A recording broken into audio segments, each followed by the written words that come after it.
ンジン全停止。絶望からの生還劇。飛行中にエンジンのファンディスクが破壊され、油圧システムが全て不明に、操縦がほとんどできなくなった巨大旅客機。この絶望的な状況でパイロットたちはどうしたのか。彼らは残ったエンジンを個別に操作し、追力だけで機体を制御するという前代未聞の技に挑んだんです。不時着はしたものの、多くの命が救われました。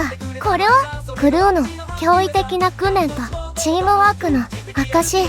すごいと思ったらぜひいいね、感想コメントも聞かせてね。チャンネル登録もよろしく。